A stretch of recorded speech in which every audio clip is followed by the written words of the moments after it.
So the first thing that I want to kind of talk about, just super brief, is that I saw that your contract got extended by the Board of Trustees for, I think it's 1 year, to 2025, which puts you at a decade at Rider. And I just kind of want to know, what are your thoughts on being extended? And, that leads you to being at Rider for a decade, and kind of, your thoughts on how your tenure has been and things of that nature.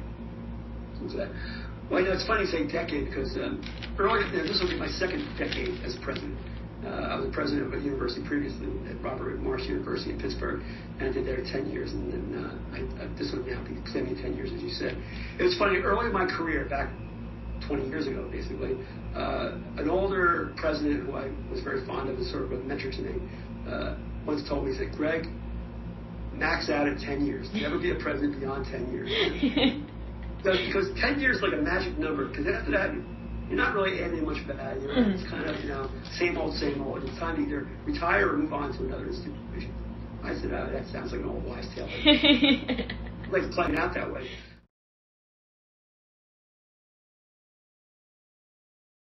Because I said, a rising tide lifts all boats. And if we can continue raising the rider, everybody can benefit from it.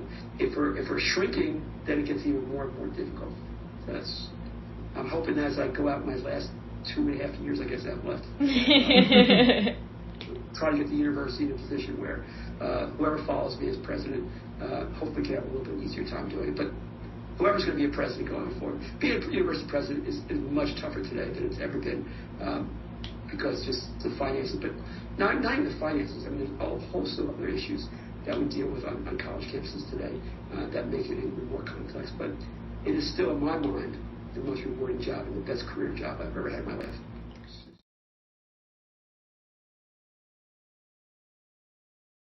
So 25 is going to be your last year here, you think, kind of like no matter what? I think so. Wow. I never say never, but I think long and hard to do the 1 year extension. And I'll be honest with you, and I have no problem sharing this with everybody. I really felt that if I did not extend and took retired on the 24th, July 24th, be my last year, this is going to be a critical time for the university, and to change leadership at this time is more challenging. Even though maybe people out there don't agree with what I do and how I've handled the job, there is a lot to be said for stability in terms of how the outside world sees you, and hopefully there's a contingent internally that feels that stability is a good way of going right now.